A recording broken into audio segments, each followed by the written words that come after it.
Bab 7. Yang mengejutkan Gustav, petugas polisi khusus yang berbicara sebenarnya adalah seorang gadis. Dia menoleh dan melihat seorang gadis menghadapnya. Wanita dengan tinggi hampir 1,7 meter itu berpakaian rapi, berseragam polisi. Atasan berwarna biru kehijauan yang dipadukan dengan rok seragam selutut membuatnya tampak heroik, tak terkalahkan bagaikan dewi. Gustav mengetahui dari ID di dadanya bahwa pihak lain bernama Bailey Bing, dan dia juga kaptennya. Melihat pria yang berdiri itu berani menatap dadanya, Bailey Bing menjadi semakin marah dan langsung menarik pelatuknya sambil berkata, "Berjongkoklah dengan tangan di kepala, kuperingatkan kau untuk kedua kalinya." Gustav masih tidak bergerak saat Li Bing hendak memperingatkannya untuk ketiga kalinya. Margaret Sun bergegas keluar, memegang tangan Gustav langsung ke kepalanya dan bahkan memaksa Gustav untuk jongkok.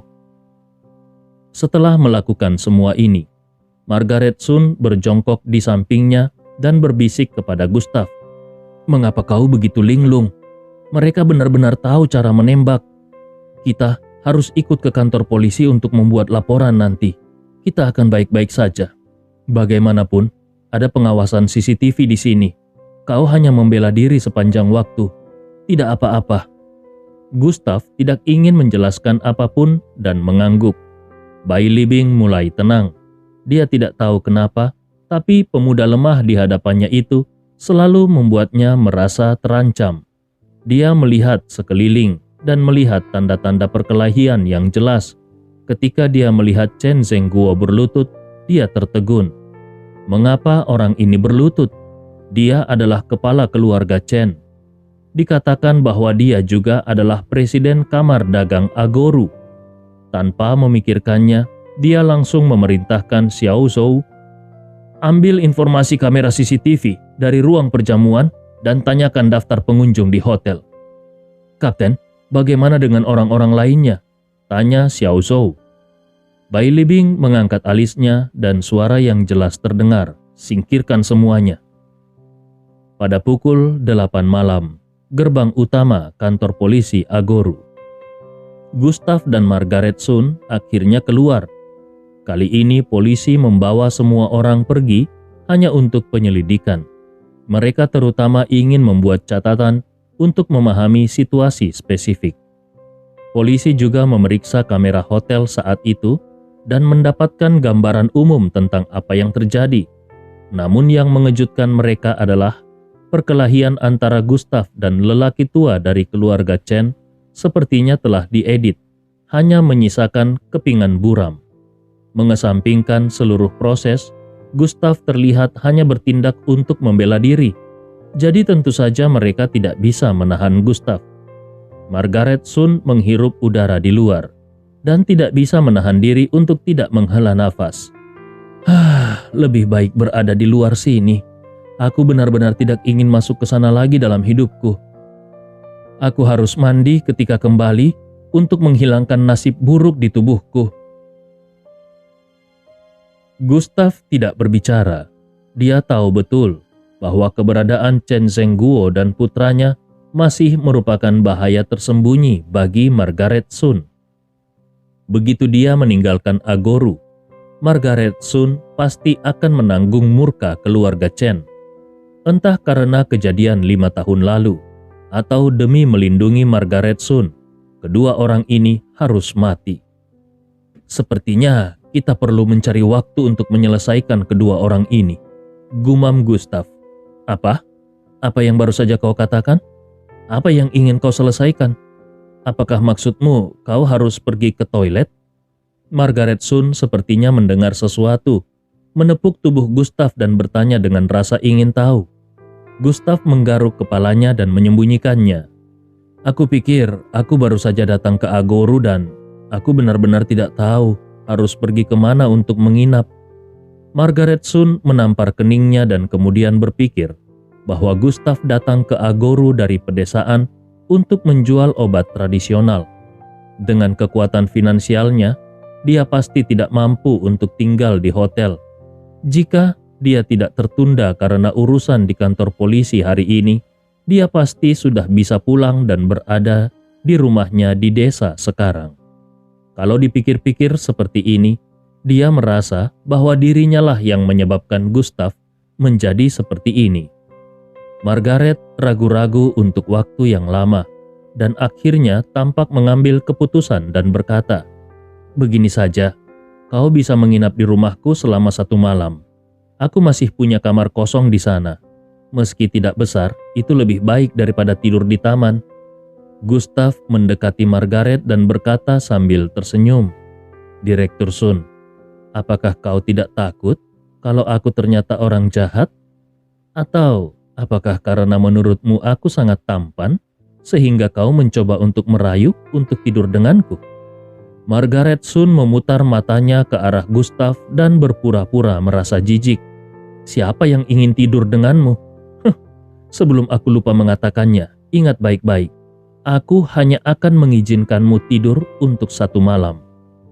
Margaret Sun menutup mulutnya begitu dia selesai mengucapkan kata-kata itu, yang terdengar terlalu ambigu. Karena mobil masih berada di tempat parkir bawah tanah Hotel Longhu, keduanya harus naik taksi kembali ke tempat parkir hotel terlebih dahulu. Segera taksi datang, dan keduanya masuk.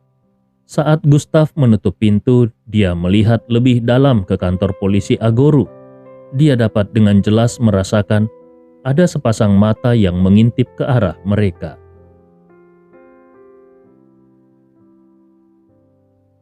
Setelah Gustav dan Margaret Sun pergi, seorang wanita berpakaian olahraga keluar.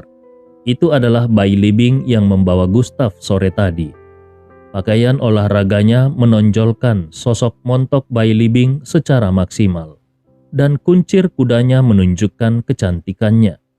Dia kembali ke mobilnya, membuka laptop di dalam mobil, dan memutar video pengawasan hotel hari ini beberapa kali. Pada akhirnya dia mencoba hingga gerakan videonya melambat 100 kali lipat. Pengawal keluarga Chen, semuanya adalah pensiunan pasukan khusus. Mengapa mereka begitu enggan bertarung di depan orang ini? Apakah ini suatu kebetulan atau apakah orang ini benar-benar memiliki kekuatan? Dia tiba-tiba memikirkan sesuatu dan dengan cepat menghubungi nomor telepon seseorang yang sedang berada di luar negeri. Segera telepon itu terhubung. "Kakak tertua, apakah kau sedang dalam misi? Aku benar-benar minta maaf. Ada sesuatu yang menggangguku."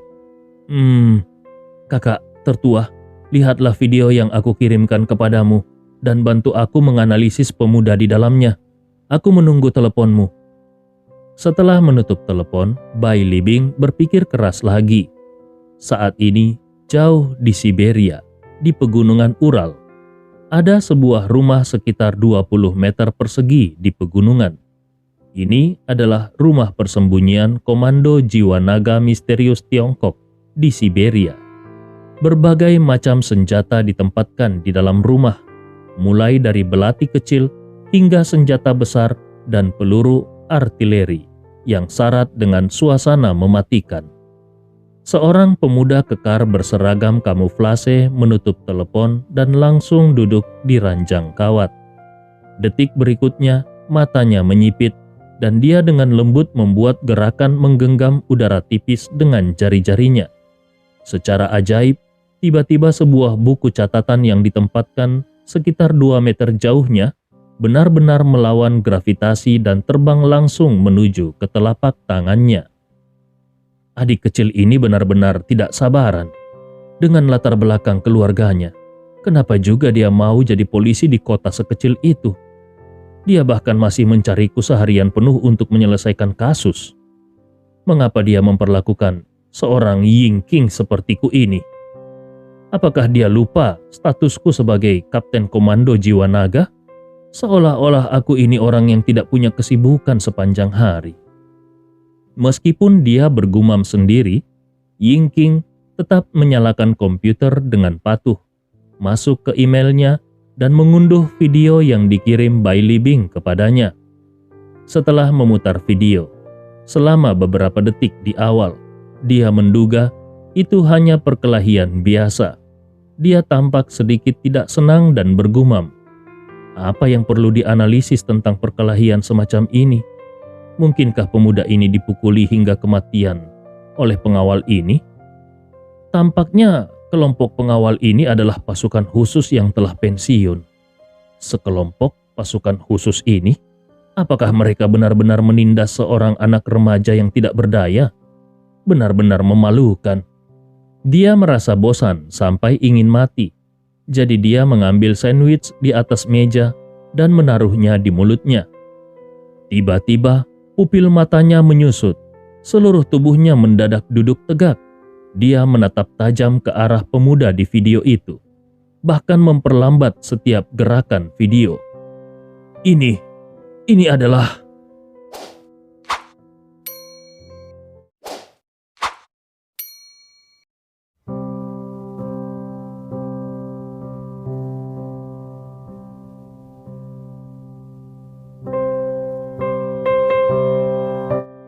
Bab 8. Yingqing menonton ulang video itu beberapa kali. Tetapi setiap kali dia menontonnya, gelombang yang lebih mengerikan muncul di dalam hatinya. Tanpa disadari, sandwich di tangannya terjatuh ke lantai. Tampilan di dalam pesan video itu membuatnya membeku. Itu adalah wajah yang masih sangat muda. Sikap acuh tak acuh, percaya diri dan meremehkan, semuanya ada di wajah ini. Dia menatap Gustav di video itu tanpa mengucapkan sepatah kata pun.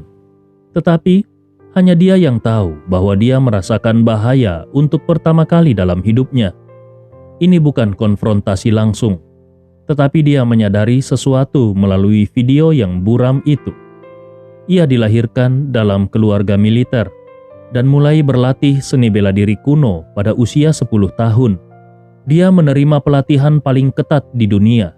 Dia juga menguasai seni bela diri yang kuat, yang tidak dapat dikendalikan sama sekali oleh orang lain. Dia berhasil bergabung dengan tim komando jiwa naga Tiongkok dan melakukan misi yang tak terhitung jumlahnya dalam setahun. Menjadi prajurit serigala jiwa naga yang membuat organisasi bawah tanah di seluruh dunia ketakutan. Tangannya berlumuran darah banyak orang. Dia bahkan mati rasa. Namun pemuda dalam video tersebut memberinya perasaan krisis untuk pertama kali dalam hidupnya. Orang luar mungkin berpikir bahwa pemuda ini hanya beruntung dan mengetahui beberapa trik. Tetapi hanya dia yang tahu bahwa pemuda ini adalah prajurit kuno yang sangat kuat.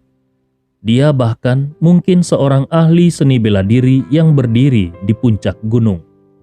Apa artinya menjadi ahli seni bela diri? Seorang ahli seni bela diri dapat menghancurkan tim SEAL negara adidaya yang lengkap dalam sekejap mata.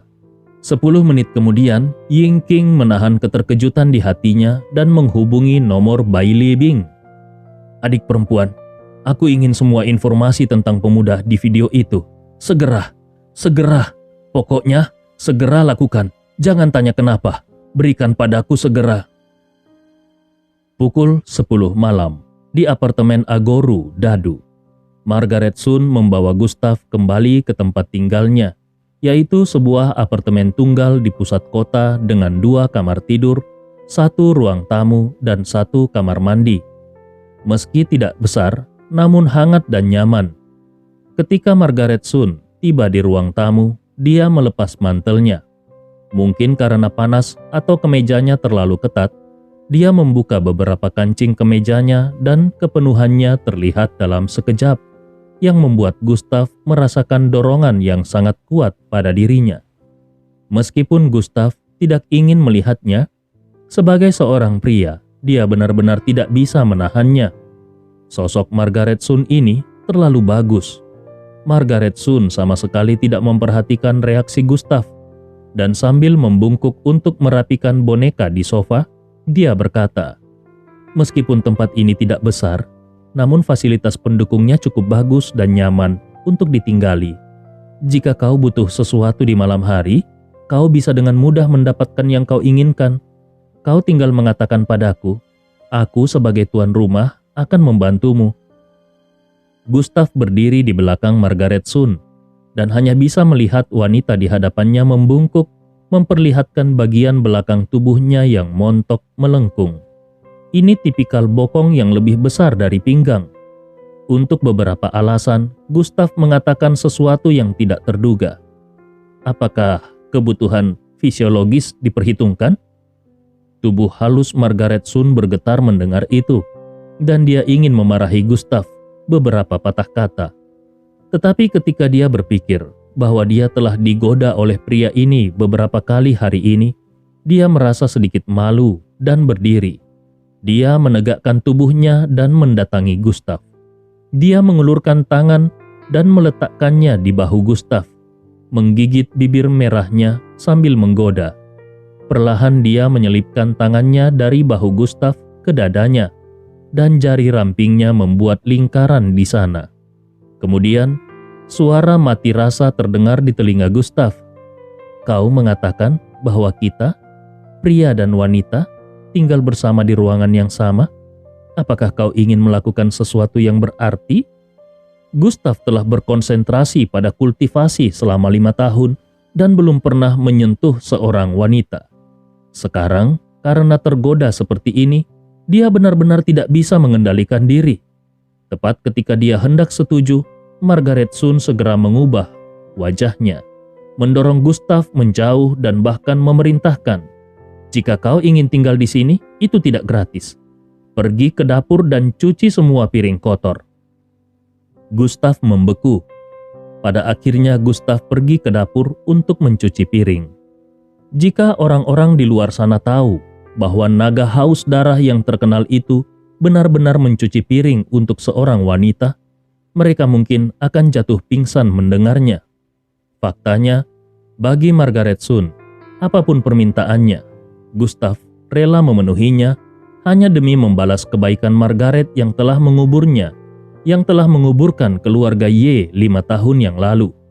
Dan dia mungkin tidak akan pernah bisa membayar kebaikan ini seumur hidupnya.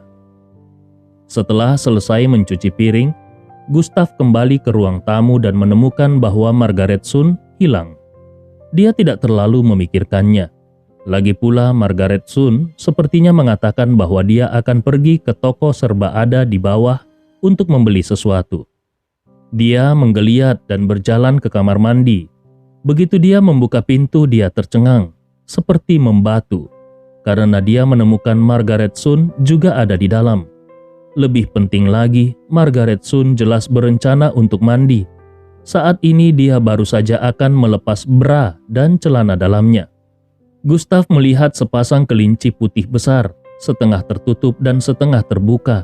Seperti batu giok putih, kain tipisnya tidak bisa menutupi sosok seksi Margaret Sun sama sekali.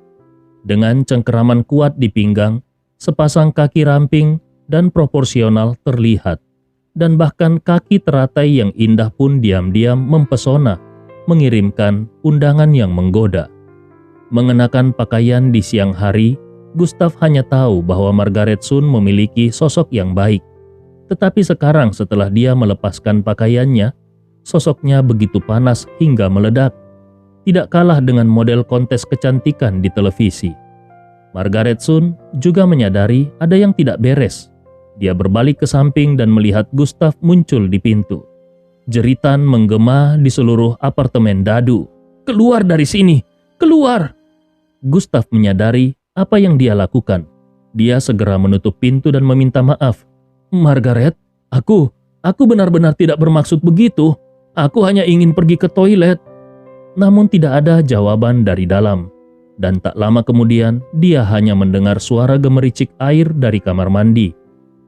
Sangat jelas bahwa Margaret Sun sudah mandi. Gustav menggelengkan kepalanya tanpa daya, datang ke sofa dan duduk bersila. Bagaimanapun gadis itu tidak akan keluar dari kamar mandi untuk sementara waktu. Jadi, sebaiknya dia berlatih kultivasi beberapa saat. Meskipun sekarang tampaknya wilayah dan budidayanya sudah cukup untuk menghancurkan orang-orang hari ini, gurunya mengingatkannya sebelum pergi bahwa Tiongkok adalah negeri yang luas dengan sumber daya yang kaya, dan tidak sesederhana yang terlihat di permukaan. Bahkan praktisi seperti dia banyak yang bersembunyi di kegelapan. Ming Lao dari keluarga Chen saat ini adalah contoh terbaik. Keluarga kecil Chen di Agoru memiliki perlindungan yang begitu besar. Bagaimana dengan keluarga di provinsi Jiangnan? Belum lagi orang-orang besar yang tinggal di ibu kota. Gustav berhenti memikirkannya dan mengaktifkan 9 surga Xuanyang miliknya. Dia melihat sedikit energi sejati meluap dari dantiannya dan mengelilinginya. Energi sejati menjadi semakin murni dan secara bertahap berubah menjadi cahaya keemasan, seperti naga 9 hari yang melingkari dirinya. 1 jam kemudian, Margaret Sun keluar dengan mengenakan jubah mandi. Rambutnya sedikit basah dan wajahnya semakin merah. Ketika dia melihat Gustav duduk bersila, dia mencibir dan tertawa. Apa yang kau lakukan? Melatih keterampilan internal seperti para pendekar di televisi? Hei, Tuan Ye, berhentilah berlatih dan pergilah mandi. Mengenai pakaian, jika kau tidak keberatan, saudaraku meninggalkan 1 set ketika dia datang ke sini untuk berkunjung terakhir kali. Jika kau ingin, kau dapat memakainya. Gustav membuka matanya dan menghembuskan nafas perlahan. Lalu dia menatap Margaret Sun dan berkata sambil tersenyum, "Oke, kau adalah tuan rumahnya. Semuanya terserah padamu."